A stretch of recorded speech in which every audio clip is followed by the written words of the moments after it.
It is not. How am I supposed to open with that line? Give me a countdown. Are you starting all the streams? Hey, I'm not interrupting someone's uh, meeting, am I? Okay, because I'm gonna.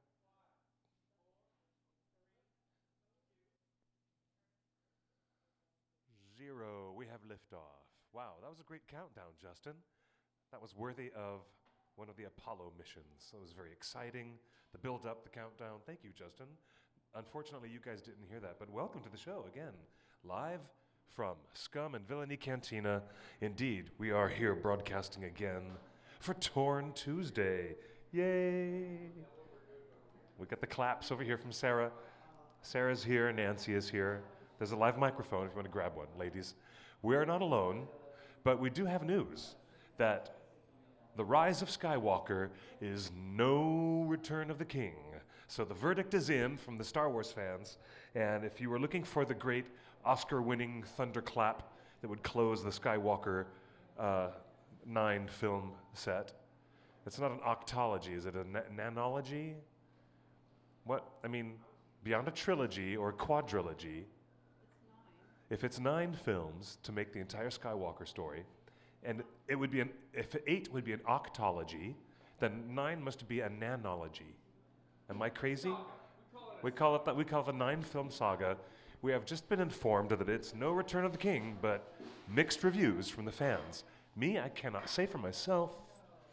Don't you believe a word of what I'm about to say, because I haven't even seen Star Wars yet. I'm gonna see it, thankfully, with Nancy on Thursday. It's gonna be very exciting. So welcome to the OneRing.net. This is Torn Tuesday. Everybody here, all the Ringer fans, all the Tolkien fans, you have found the right place. This is your home on Tuesday, broadcast live from Scum and Villainy Cantina. So good to have you here. Ladies, pick up the phone. Pick up the phone. It's a live phone. Say something. Hello. Hello. Is it on? Is that turned on? Yeah, let's make sure that's turned on. And so the show begins. There's Nancy. Here's Sarah. Wave with the camera. See that? There you go. That's the camera right up there, ladies. Yeah, can you see? They can see you. They're waving. See? There's people coming and going. There's so much life and activity and energy going on at Scum and Villainy Cantina. It's really wonderful to have you guys here. Let me check this microphone. You just did? Okay. Hello, this is the sound of my own. Oh, in stereo. That works fine. So Justin, he's going to come from the backstage area and he will join us. Somebody has an opinion. Are you allowed to say anything, Nancy, even though you've seen episode 9? I don't want to say anything specific. Okay, all right, so non-spoiler, first reaction from the fans. Now remember, Nancy Steinman, ladies and gentlemen, is a great guest and a friend of Ringers everywhere. And she did the design for our documentary film. She did all the graphics, the title card, all this great stuff. Now, tell me what you think, Nancy. I think that of Rise of Skywalker. Everything that every fan could ever possibly want is in this movie. At 2 hours and 23 minutes, everything that a Star Wars fan could possibly want is in this movie? Yep. Really? I think so. It was mind-blowing. I was sobbing, and I don't know whether it was from sadness or gladness, or I have never cried so hard at a movie. Wow, really? You've never cried so hard in a movie, even compared to Return of the King? It was a different kind of crying. A different kind of crying. Okay, Justin is shouting in the distance, we're pulling your ringer card. Sacrilege. No, wait, it's okay, there's no sacrilege, we don't have a sense of that, Justin. Choose your loyalty. No, wait. You do not have to choose your loyalty. You can be both fandoms. You can be a Ringer fan and a Star Wars fan. That's why we're leading the show with, obviously we have to talk about Will Poulter, most noticeable headline of all, that he's left the production of Amazon's new television series set in the second age of Middle-earth. We'll get to the big news headlines, but first, I'm excited to hear you really cried and had this energetic, emotional response to Rise of Skywalker. I was completely drained afterwards. Really? It was amazing. Then are you, then I'm wondering, I'm left scratching my head about these mixed reviews. I don't know. Maybe they're not real fans, but everyone I went with. Oh. I mean, that's a dangerous Ooh. Uh, Oh, no, there's I don't know what There's the reviews you're tremor. talking about. the tremors of dissent rippling through like seismic waves in the sands of Tatooine. But what reviews are we talking about? What reviews are we talking about, Justin? Why are you saying there's... Okay, Twitter, the Twitterverse has gone and polarized. Right now, I saw a trending hashtag that said, J.J. Abrams is over party. J.J. Abrams is over party it was one of the biggest trending hashtags on Twitter. Why are people complaining about what J.J. Abrams did? All I know is that I saw it with some of the most committed Star Wars fans there are. Yeah. And describe to the audience who's listening why these Star Wars fans are so committed. You're one of them as well. You're experiencing this on the sidewalk level event yourself. well, some of these people have been lining up for 20 years, not continuously, but for every Star Wars movie. Yes. Because originally there was, you didn't get an assigned seat when you bought a ticket. So they originally lined up to get their ticket. But now that you can get an assigned seat, we line up for charity for the Starlight Children's Foundation. Yes. And because we just like to hang out with each other, I think. But Yes. so these people have been out there camping out for 9 days for the 9th movie. And so they've been out there since the 9th. Some people nonstop. Some people have never clocked out. Not everybody stays the whole time. Wow. They camp, they put up tents, they sleep on air mattresses in the courtyard of the Chinese Theater, which graciously gives us permission to do this and let us use their restrooms. They put up barricades and give us security, so it's pretty amazing. Cool. So now these people who are that committed, Yes. I think everyone just walked out of there blown away, with like a dazed look on their face. So I'm sure there's things that can be picked apart, as there always is. Of course. Of course. They're gonna be fans getting granular and getting into the details. Right. I don't want to know. I'm so glad you're able to speak about it without spoilers. You know, I really am. Because I'm so excited to see it on Thursday with you. And thank you. Thank you for making that opportunity available for me, Nancy. And Sure. So you were overall pleased? Got a thumbs up from Nancy Steinman. Oh, come on, don't ask me to compare them. The question shouted in the background was, better than The Return of the King? Are you coming here before you go and see the movie to hang out with us, though? Yes, before and after. Because we're going to open at 3 p.m. on Thursday for all the fans to come, hang out. We'll walk over, we'll see the 6 p.m., and then we'll come on back. Ladies and gentlemen, that is from the owner and proprietor, JC himself. And yes, I'm absolutely going to be joining you for that. That's going to be wonderbar. That is going to be absolutely fantastic. I mean, nothing like day drinking at 3 in the afternoon to get ready for the Star Wars film. I'm actually really looking forward to this. Okay, Sarah, all right, you just flew all the way in. Welcome, my elf princess in this fantastic costume. Ladies and gentlemen, this is Sarah Draper. Hi, how you doing? I'm doing good, thanks. Good to have you here. Welcome. You need to eat that microphone so that people can actually hear you. Yeah. Oh. Yeah, actually, yeah. You see this? You see if you like tap it on the bottom of your chin? Yeah, perfect. See, it's perfect. Just talk right into it just like that. Just touch the bottom of your chin. Hello. Hello. See, yeah, that works fine. No. Welcome aboard. Are you excited to see Rise of Skywalker this next few days? I'm probably going to get forced to go by my family because I don't like Star Wars very much. Oh, no, see, you're not even a Star Wars fan, but they're really much more of a Lord of the Rings hardcore fan? I was forced to go to the last Star Wars movie, and I'm someone who never admits when I like a movie or not, this is Lord of the Rings. Okay. That's fun. All right, now, there are worse things to be dragged to go and see, but if your family is dragging you to something, at least they're not dragging you to see Jumanji For heaven's sake. At least they're dragging you to see Rise of Skywalker, right? At least there's that, okay? Ooh. I'm sorry. I'm putting it out. I'm putting out the gauntlet out for that. Hey, now, you look great. I love the costume. This is great. You made this yourself. So I started making a costume that I haven't finished yet because I started it too late due to time. So I basically just pulled together a costume that I wore for FanX, and then the cloak is a costume that me and my grandmother made a while ago. Nice. Very nice. What is this upcoming convention that you're going to go and wear this for? What was that? Are you going to wear this for another show coming up, another convention that's upcoming? Possibly, I'll have to see. Okay, good. See, I'm counting down the days till WonderCon, always, because that's like our best event. I love the WonderCon event down in Anaheim, which is in the spring, earlier. It's the early convention of the year.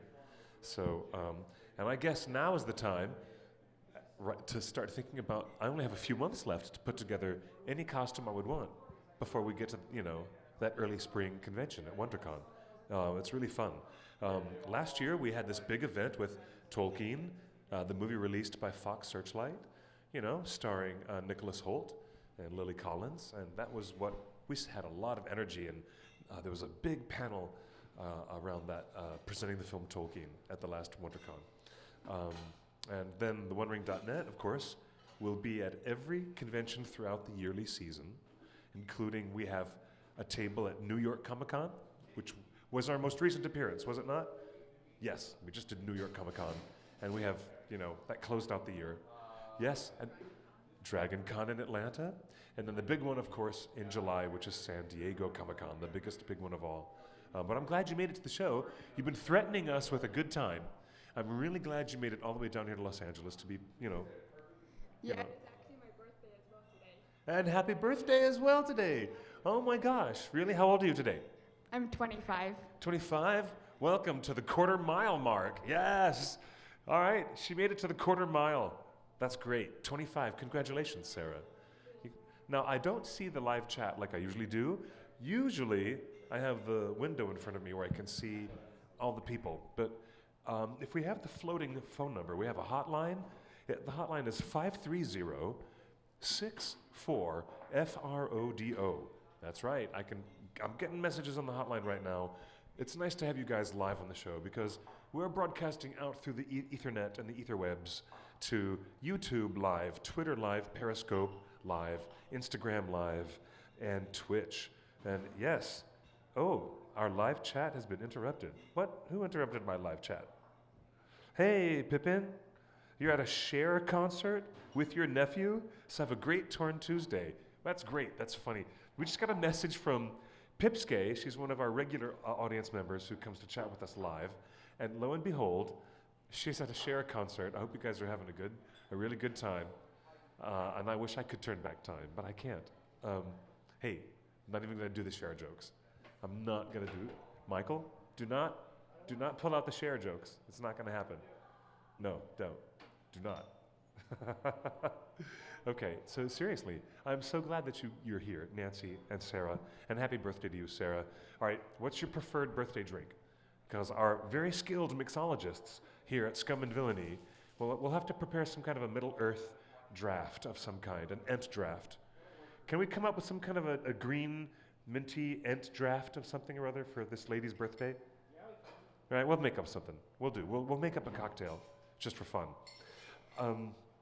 So the news of the hour, aside from the fact that we're getting our first reactions from the bigger Star Wars fandom, and there's a polarization already of people being satisfied or very dissatisfied with Episode 9, Rise of Skywalker, imagine what level of dissatisfaction you'd have to walk away from a 5-season commitment to a J.R.R. Tolkien-based Second Age show, a big fantasy adventure TV show, a huge series, lots of money being thrown at this production, and what is going on that suddenly you can't do it anymore and you have to leave New Zealand and you can't be part of the show. What happened to Will Poulter? Are you willing to speculate, Sarah? Are you willing to speculate what has happened that they lost one of their lead actors? How did this happen? Most likely due to scheduling, because sometimes they'll overlap with other projects when they have to do reshoots. This is the thing. This is indeed a thing. It happened to Henry Cavill big time on Justice League when he was busy moving forward with his career, working on Mission Impossible, and then they wanted to do lots of reshoots with Joss Whedon for Justice League, and that involved digitally erasing that crazy mustache. Remember that? That's right. The millions of dollars that it took to erase Henry Cavill's mustache. Let us not forget that. Okay, that's crazy. But then again, I wonder what's happening. That Will is very busy, he's a very popular actor, he's appearing in more and more things, and you're onto it because it did say in Deadline Hollywood that there was scheduling issues, which means that there's some kind of production delays of some significant level. There was enough of a production delay on the Hobbit movies that they ultimately lost their director, if you'll remember. Guillermo del Toro, which was the biggest high-profile director, doing the biggest Hobbit movie that was going to happen in all of Middle-earth, and then they lost their director because of scheduling problems. So maybe this is the same axe that has fallen, most unfortunately, for Will Poulter, and I feel bad. If you're watching out there, Will, I feel very, very bad. Hey, Kathy, welcome. I just feel really, really bad because I really was looking forward to seeing you on the show more than anything. I mean, weren't you? Weren't you totally like down to see him play some kind of second age elf lord or something? Yeah, I was. Yeah, seriously, it's such a bummer. It is such a bummer. I mean, I don't know. Nancy, do you have any thoughts on this? Because he was the name actor, aside from the guy who plays Uncle Benjen on Game of Thrones, but Will Poulter is the most recognizable name on the list, and now he's gone. Right, and he really looked like he could be young Elrond. So much they're circulating the picture of him looking like Hugo Weaving Right, as the Lord of Rivendell. right. But now, I thought he could play Elros. Maybe he could play both. Maybe, they'll have the True. same actor playing both Elrond and Elros because they're twin brothers. You never know, right? now, what happens? Just tap it. Yeah. Hello? Yeah, what's with that? Here you go. They can hear it? Okay, they can hear you just fine. So now what happens if they don't get something out by the end of the year? Like if they're so delayed, don't they have a certain time limit that they have to start filming by? Yes, Or and they've already started. That's why they've got 2 episodes already started. Okay, they do. And that might include previs only. It might include some other stages of,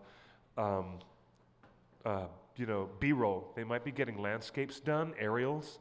If they're doing early aerial photography, drone photography, and getting some of the landscape and getting things done because they don't have their sets built and they don't have the scripts completed yet, then maybe they're just passing by legally under that term of we started production, by getting their aerials and their backdrops and B-roll. You know what I'm thinking?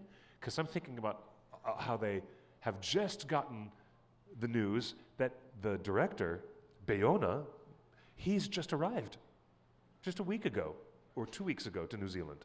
And at the same time, they also announced that Will Poulter is gone. And this strikes me, ladies and gentlemen, as bothersome, or that it seems like there's a lot of bother going on.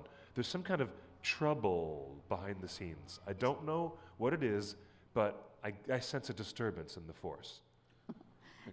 There's no announcements about him doing anything else? Like maybe he took on something bigger? Or Not yet. I If don't he had, know. you know what?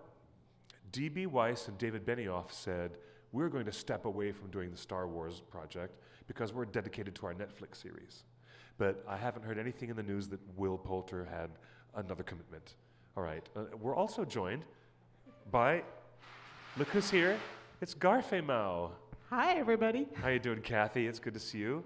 I brought 2 little items. Oh my God, you are the third of 3 Musketeers. We've got This is wonderful. We have Sarah here in this wonderful costume, and Nancy, and on her birthday, believe it or not, Sarah celebrating her 25th birthday, Nancy coming off the first crest of the excitement of seeing Rise of Skywalker, and you're walking in here with mischief. You've got even more Christmas mischief. Yes. more Garf, Christmas. tell everyone. Oh, here's you here's might your, want to put this in front of a camera. That'll be. there it is. Well, you're looking at it. That's the camera right up there. But See? this just seemed like a time, and ignore the what's on the back. If more of us valued food and cheer and song above hoarded gold, it would be a merrier world. From J.R.R. Tolkien, the immortal words of a dying Thorin Oakenshield. Yeah, I kind of made that actually for last year's Women's March. Yes. But it That's just seemed awesome. really appropriate at this time of year to remind everyone about. Yep, it's awesome. Yeah. How interesting. I never thought that Thorin's dying words actually count as a really good, perhaps Dickensian Christmas message. It kind of, yeah, it's like, wow. Hey, welcome aboard. All ladies 3, welcome. It's nice to have all 3 of you here on board. Were you with the audience, Kathy, who saw? Oh. I would have been here a little earlier, but the speech therapist came in and said, "We need to help you with feeding her." So I'm like, "Okay, Oh, nice. Oh, that's so good of you. Taking care of your sister. That's so good. I was just taking care of my dad just a couple weeks ago. Yeah, I knew you would understand Yeah. why I was a little late. I totally understand. I can totally relate. So since I've got 2 of you guys here, one of the other things, I wanted to give people like a little peek behind the scenes. Uh-oh. This is the WonderCon panel submission paperwork. Whoa! That is the paperwork that the OneRing.net will submit to the aforementioned WonderCon experience down in Anaheim, which is the sister organization to San Diego Comic-Con. And isn't this a dream space?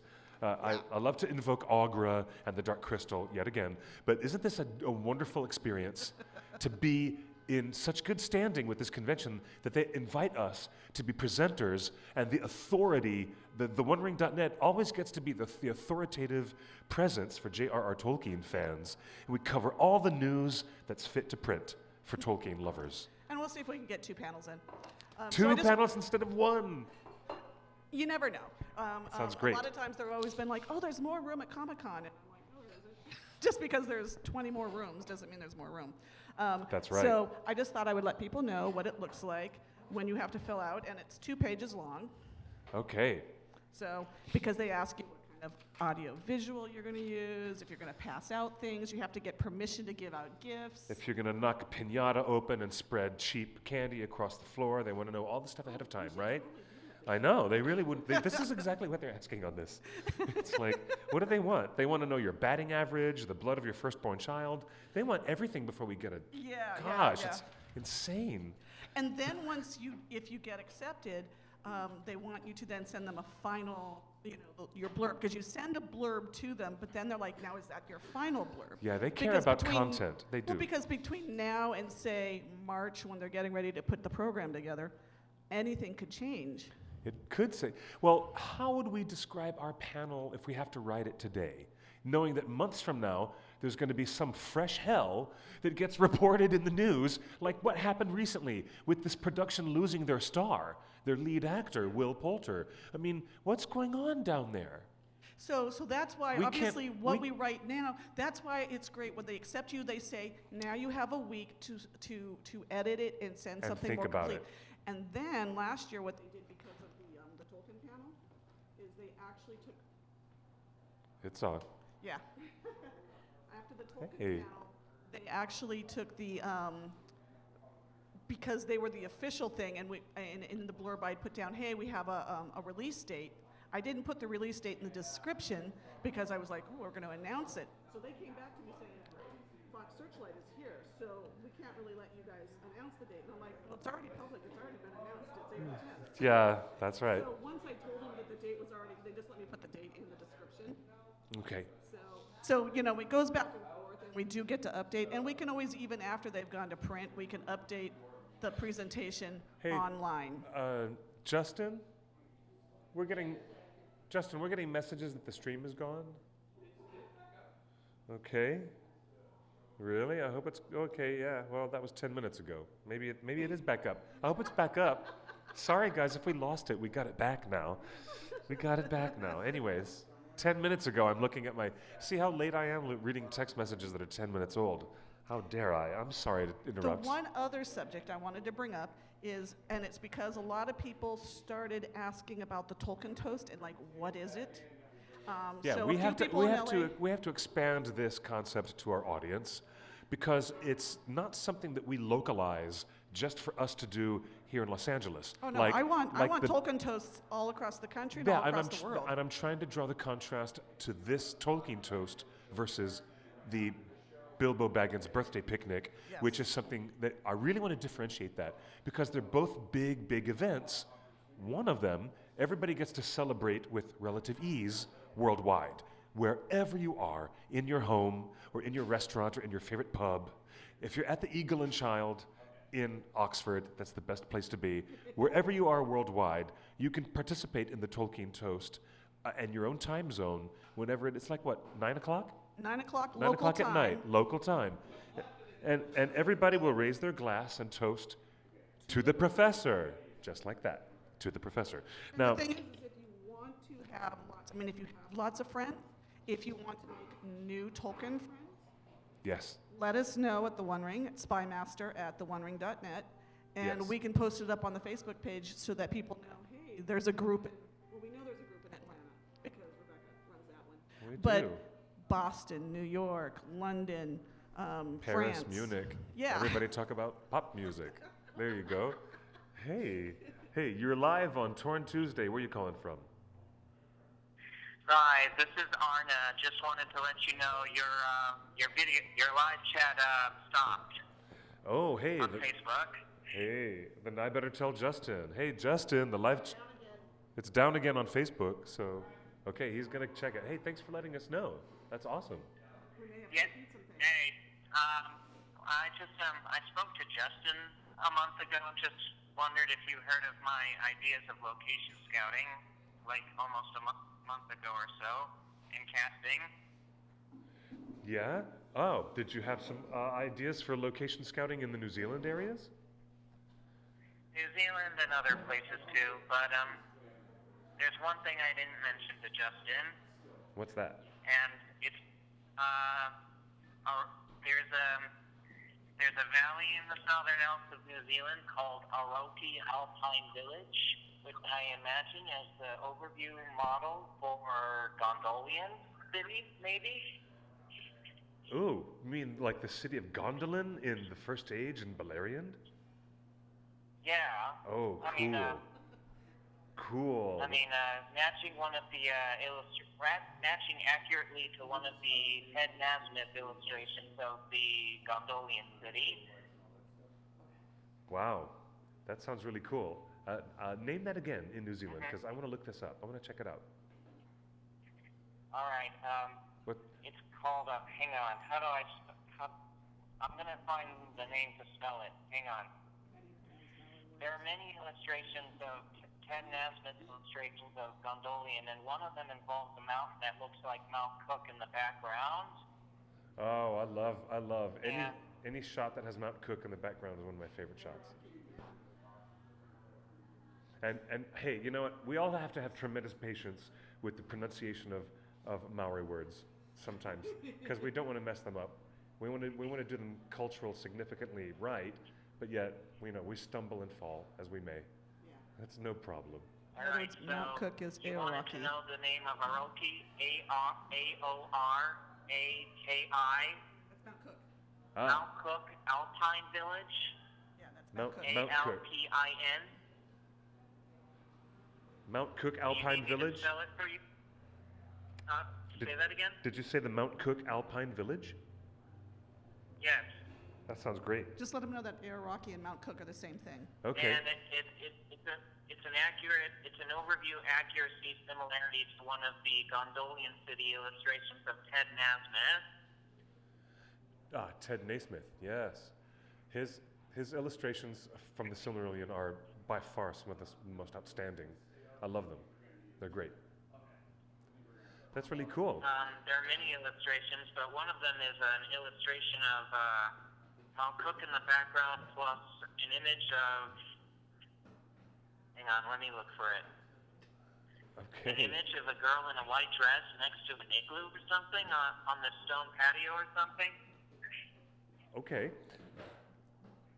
All right. Well, you know what? I'm down to like I'll get my own drone and I'll start flying around, get my own establishing shots, and then I can license them to Amazon Studios, make a little money on the side. I love it. Thanks for the tip, though. This sounds like the kind of place. These are the kinds of places that are just so rewarding to explore on the South Island. Now, Kathy, you're involved in travel, and you're involved in getting a lot of people to travel down to. The hotel up there is called the Hermitage. Yeah. Yeah. Yeah. Yeah, you wake up, you walk out your front door, and there's Mount Cook, Yeah. or Gosh, Air Rocky. that's amazing. I'm so down for that. All right, my friend. Thank you so much for calling in tonight on the show. Yeah, remember Milford Sound for Numenor. Absolutely, yeah, I'm so down. Milford Sound for Numenor, brilliant. Thanks, excellent. He's right though.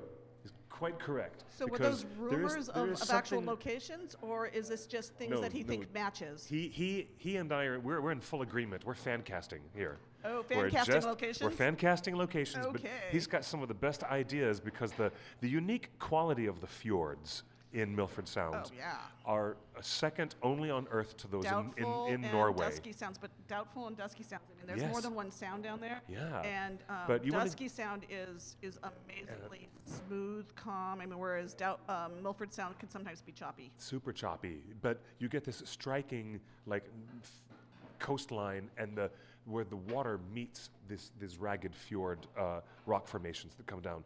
I mean, Or if you take so a helicopter ride over it, you yes, get the jagged peaks, and then you get some of those hanging glaciers. yes, I know. Yeah. That is so Numenorian, as he had suggested on a Yeah. previous show, and I'm Yeah. glad he mentioned it again. But yes, very Numenorian, Yeah. fantastic places. By the way, I am looking to plan a 2021 return to Middle Earth. Either probably a cruise to Middle Earth again, making it the trilogy, because I've done 2 of them. yes. Oh, Since it's really? the anniversary, it's the 20th anniversary of Fellowship of the Ring coming out. So the cruise is typically 14 days. No, hun, that's not from here. From here, it's 22 days to go from LA to Auckland. 22 days across the open Pacific Yeah, Ocean. yeah. Because you would Oh, no. stop in like Hawaii or Tahiti. Oh, or no. Fiji. You would hop No. off some of the South Pacific islands. No. Nope. Nope, Nope. 14 days, though, Auckland, I'll- Melbourne, or Sydney no. back. I'll take the 18-hour flight with a cheap stopover at that cheap little airport in Guam. That cheap little airport in Guam that looks like a roach motel that's about to crumble down on a pile of toothpicks. It really does. You've been there. You were there. If anybody's ever been to the Guam International Airport, it is a walking, like, rusted bucket of old, like, Tinker Toys toothpicks and Roach Motel cardboard boxes. That's what the airport is. And I'm not doing it any favors by talking so nicely about it. I'm really not doing it any favors. Give me Mandy on Fiji any day, you know, because But I love it. Sing to you when you walk off. They've got chocolates. They've got this wonderful shopping there, and it's just Really? one little teeny terminal. Haven't you been through Mandy before? No. Fiji? Oh my goodness. Air Fiji or Fijian Airways. When you do the cruise, Uh-huh. what points do you hit? Do you go to both islands and? Oh yeah. Most of the cruises, the west, the east coast, the Pacific coastline. So some of them will actually go all the way up to the Bay of Islands. But Auckland to Sydney or Auckland to Melbourne or Melbourne back tends to be common. They also have some from Sydney and Brisbane that do round trip out of Australia. But I always like to do the one-ways so that you can either do a pre or post in New Zealand, because the only port or the only city that you want to visit that's not on a coast is Queenstown, which of course you can't skip Queenstown. You cannot. But they hit You cannot miss Bay out of on Islands, Queenstown. Auckland, Dunedin, Napier. The Napier is right around the Hawke's Bay. It's wine country. Wellington, sometimes the Picton, and then Queenstown, or Christchurch, which they'll either go to Akaroa, which is a French port, or they've now finally for next season will be going back to Littleton, which is much closer and allows you to get down to the Rohan location. Because when they were going out of Akaroa, because of where it was south of Christchurch, you couldn't get to the Rohan location, so we always had to skip it. But now that some of the ships will be going back into Littleton. It Nice. took them 6 years to recover after that earthquake to get that port up and running. Wow. So they did a big upgrade as well as getting it up. But now they have 2 ports there, which allows more ships to go in. Wow. That's And then Dunedin, significant. and then they go around and they hit Dusky, Doubtful, and Milford Sound. So you get all 3 sounds Yes. before they head. It's because it's 2.5 days to get across the sound, the Tasman Sea, over to either Tasmania, Sydney, or Melbourne. It's in. Some of them do a round trip out of Australia. Some of them do one ways. Sydney to Auckland, Auckland to Sydney, or Melbourne to Auckland. I mean, it's one way, which is why I do a pre or post. Now, see, instead of me taking a 22-day cruise across the ocean, I'd rather fly from Los Angeles and then arrive there with that joking little side pit stop at Guam, because I would do it just for fun. And then, then it's getting from the North and South Island on those quick little flights that I'm so used to doing that. So I would forego that little. No, that's what I'm saying. Ooh, the I would ferry is forego great. taking that charter flight to get quick from Auckland down to where it flies down into Christchurch. And I would much rather now that you've mentioned it, get on one of these beautiful boats and bounce into the new port. And you know, it is significant to remember the earthquake that they had and how long it has taken them to recover and rebuild from the nightmare of that situation. Oh, and when I was in Christchurch. Kaikoura, so Kaikoura is about an hour north of Christchurch, and Kaikoura had the second really big earthquake, and it was the one where they had that, it went viral, the cows that got stuck on a little tuft of land when some of the land collapsed around them, and they had to airlift and rescue these poor little cows. Yeah. But that area had upthrust, so it had some seabed pop up out of the water. So you go to Kaikoura, and there's this whole section, and it must be 50 yards out and 100 yards top to bottom of new land that didn't I mean, it was there, obviously, because it was under the water, but now it's above water. Wow. So the island grew just in those couple of minutes. Wow. Crazy. Yeah. My gosh. Of course, White Island erupting right now means that island is growing at the moment as well, but unfortunately that one was much more dangerous. And what a mess. Yeah. Yeah, and people still questioning the wisdom of going to active volcanic sites. I talked about that last week, about the wisdom of going to wander on those open planks above the geothermal pools in Yellowstone, where year after year after year, dozens of brainless tourists stick their fingers and toes and limbs inside the scalding, mega hot geothermal springs that are there, bubbling and frothing in violent heat. And oh, look, it's an ice cold water pool. Ooh, stick my toes in. They do a much better job when you're down in Rotorua and Waiatapu with all the bubbling mud pools and the various mineral pools, because they put ropes up. They don't. Although there is one section where you are walking across a wooden platform planked walkway right through the Champagne Lake. Oh, really? So Ooh, and intriguing. the sulfur smell coming off that puppy. I can imagine. I always have to tell people, if you've got small children or anyone who's asthmatic, don't go to Waiatapu or Rotorua. Okay, we're talking about fine granular details for those people who are making travel plans to go down to New Zealand. If you want to go down to New Zealand, you also have to start. You have to talk to Garfei-Mao, talk to Kathy here. But she's Garfei-Mao at theonering.net, and she can spell it for you. But essential to all things is getting to stop outside of Mata Mata and going to you-know-where. Going to the actual Hobbiton location film set and the Green Dragon Inn, which is now open for business. You could eat there, but you can go to Green Dragon. You can then eat. You can have. Last time I was there, it was under construction. It was just bulldozers and mud. Yeah. Last time I was there for the premiere, and we got there the day before they opened. Really? Yeah. So Nice. I just went down last year, and so the whole family, we did brunch, or not brunch. We did a lunch in there. The food was really great. You're in a tent. I mean, they've got chair covers that are like costume bits. There's things sewn on them. I mean, they look like something a hobbit would have made to cover their chairs. Unbelievable. I remember when we went, a story the tour guide told us about. It was a group of, I don't know how many people, 6 or 8 people, and you have a certain amount of time in there, and it's totally a guided tour. You don't get to just wander around like in an amusement park, because they don't want you doing, damage because they're our groundskeepers. It's a beautiful little garden. There's vegetables growing. They don't want you messing things up. So the entire tour is really guided, but our guide told us about this group of 6 or 8 people who they didn't want to do the tour. All they wanted to do was spend their time under the party tree. They all came dressed as elves, and they just danced under the party tree. That's what they paid to do. Oh, wow. No, really, here, no.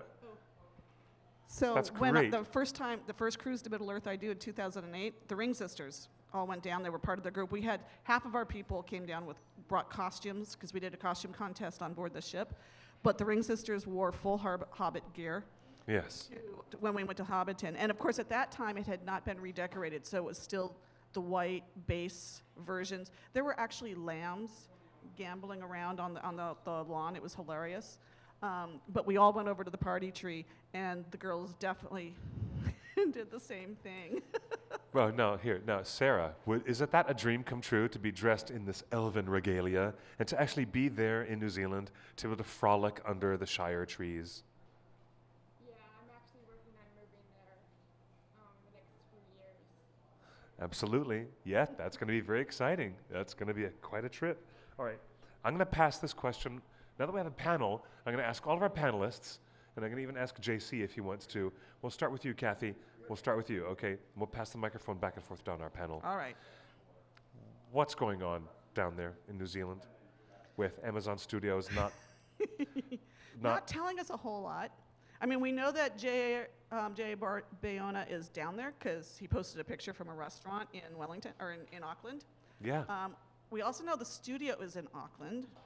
Yeah, the new studios, because they're not using most of the Weta or Stone Street facilities that Peter Jackson and his team used down in Wellington. And I would have to confirm this, but I believe a workshop opened a branch office. I mean, a workshop, not a workshop, but like a cave. Oh, really? I think I'd have to confirm this with Julie. But yeah, I believe they opened something in Auckland. Whether it was a studio to be there closer, like their own office or workshop studio, or whether it was a Weta cave, or maybe a combination of both. Yeah. I'm not entirely sure, but I will find out. So we know they've got the infrastructure. They've got new studios that they've opened up. We know this. They've got the director. He's made news headlines that he's flying over there. They also had a writer's break after 2 episodes in the can, taking a little writer's holiday break, and then writers coming back. We get these little trickle-down bits of headlines via other news agencies, but nothing direct from the studio themselves. And then suddenly, excuse me, forgive me. Ooh, how wooed. How wooed, Jar Jar. You're a Sackville Baggins today. How wooed. I'm a Gungan who doesn't know any manners. Now, they lost Will Poulter. Yes. With all these things, the infrastructure, the business, the flow of money, the people going down there, top tier, like heads of department, people going down there, and the director going down there, and they suddenly lose their head guy. Well, what's going on? Now who's to say that they haven't replaced him already the way that Stewart was replaced by Vigo within days? Now, of course, they were further along in filming, but you're right, because they did film something. To the audience who does not know what you're referring to, the Stewart thing versus Vigo thing is a reference to Stuart Townsend, the actor who was originally cast by Peter Jackson to play Aragorn, and that was the role that ultimately went to Viggo Mortensen, because after 10 days of filming or 14 days of filming, Stuart Townsend said, "I'm done, I quit, I'm out of here." But we don't even know that much. We don't know if there's comparatively, we don't know how much or anything that Will whether they had to refilm whatever they filmed. I mean, it depends on how big of a role he had. Vigo had to reshoot everything that had been previously worked on by Stewart. But we don't know if Will Poulter... Well, and maybe that's why they haven't announced a new actor, is because they are waiting until, I think it was like February or so, that this delay with writing and stuff like that was going to be a couple months long. Is this how it's going to be? I don't know. It's so early in the thing, it's so early in the structure of this. Is this how it's going to be? All right, let's pass the microphone to Sarah. What? Do you got to put money in your meter? No, I have to get the flyway bus to the airport. You're gonna hold on, eat the mic. You can't even stay till the end of the show, Sarah. If I do, I'll miss my flight. night. And Oh, all right. So you've got to head out. Okay. So Yes. what do you think? Is there chaos, or is there some kind of sense of control, leadership going on down there? Do you know? Do you have any idea? What do you think? just due to the fact that they're taking so long to actually cast everybody, Yeah. because I think they're really trying to pick the best people for the role. Okay. And so, with Will Poulter pulling out, they're going to have to go back through the top actors that they saw and try it once again to find the best fit for the role that he was. Indeed. Okay. So you think they're being more careful with the considerations at all levels? Okay. All right. More deliberative. Okay. That's excellent. And now we'll pass to Nancy because you've got to go. But we'll catch you later. Thank you so much for coming onto the show. That's awesome to have you here. I'll be back a lot due to my acting career. Yes, if you get the chance, pop by and say hi to the folks live. Nancy, what kind of things do you think are going on down there in Auckland? Because we're wrapping up the show in 9 minutes, and I want to say this is the biggest news. Yeah, that, I that have- they've put so much forward, so many resources are in alignment, and suddenly one of their key resources is now out the door. I don't know. It doesn't look good to me. It's not the only production that's ever had that hiccup. I mean, obviously we know the Well- famous one with Lord of the Rings, but it's not that uncommon Okay, for shows to have casting things. You got to remember, in the age of the internet, we sort of learn everything instantly. Yes. And before the internet, back before you would know if there was going to That's be true. a cliffhanger, if someone was going to die, because there just wasn't the attention on it back in the scary 80s and 90s, when things would just happen on TV or in a movie, and you'd be like surprised, and there were no spoilers because the interviews were all controlled with TV Guide and People Magazine. So back in those days, all this stuff would happen all the time, and you just wouldn't know. Indeed. And then you'd see something show up on the screen. You're like, oh, that's kind of Indeed, cool. we are learning things too fast. Than back in the golden age of Hollywood, we didn't. They had more control over the information getting out. Oh, see, what do you think, Nancy? Do you think I should stop speculating on some kind of chaos going on down there? I don't know. It's just too hard to say without someone on the inside to tell us what's going on. Because, but not, not announcing any real connection with Weta seems really strange to me. I can't believe that they would not avail themselves of such an amazing resource regarding the Lord of the Rings, and to build their own studio from the ground up, and to try and produce all the props and everything. It just seems Something else about New Zealand and Auckland. There was a big fire about 2 months ago. The convention center, which is right next to Sky City, the tower, Yes. burned down. Now, I was there. We were staying at a hotel. We could see the construction going on. I mean, every once in a while, we'd look out the window, and there'd be a guy in a cherry picker Wow. floating across the construction site. Yeah. So that went up in blaze. So who knows if that's had any kind of side issues. I So, wonder. I mean, not that they would be using a convention center, but I mean, the fact that the construction there would have to take precedence to try and recoup and recover what was being done. Yeah, because the city itself has its own infrastructure problems Yeah. that the production would have to just kind of walk into, But Auckland made the deal, and the production company made the deal with Auckland Yes, to they do it up there. So they're all in bed together now. Another production was announced yesterday that did proudly announce that Weta was involved with them. Legion M announced that The Emperor's Blades, which is a book series, is going into production, or pre-production right now, and getting ready to be shopped to networks and to streaming services. But they brought out Richard Taylor and Weta Workshops. So I know that Weta, some people use Weta as a, look, this is who's involved in our project. Yeah, they do. So They do indeed. All right, before we close the show, let's think about this now. Justin wanted to start the conversation by saying that The Rise of Skywalker, according to the mixed reviews from fans, is no Return of the King. And I think the broader question should be considered. Do you need to have that level of success for it to be successful now? I mean, do you have to have Endgame be as big and huge as Return of the King felt as a concluding chapter? If you're closing off 10 Marvel films, right now they're closing off 9 Skywalker films for that Star Wars saga. Is it important now for it to have that operatic level of closure, the way that you get that in Return of the King? Is that the standard now? But there was only 2 films that were operatic. A New Hope and Empire Strikes Back. Well, just in that you're just trying to wrap up this saga that has been going on for decades. Yeah. And if I were to find any fault, well, I could probably find other faults, but one of the, if you asked me what was wrong with it, I would just say that maybe he tried to do too much of that. That there was like in the beginning I said there was something for, everything that any Star Wars fan could want, but maybe it was too much. Really? That's Too much fan service? Too much overload, maybe? maybe Indeed. a little too much overload. But you do have to wrap it up. This is it for J.J. Abrams. He has walked into a situation where, like it or not, he's in Peter Jackson's shadow, where Return of the King sealed the deal and made everyone fall in love utterly and completely with the cinematic creation as an overall But thing. you have to exactly. And it won 11 out of exactly. 11 Academy Awards, and it broke all barriers. And He was right. They were working off of an existing story with a very definitive conclusion. Yes. And with this, they had to create it.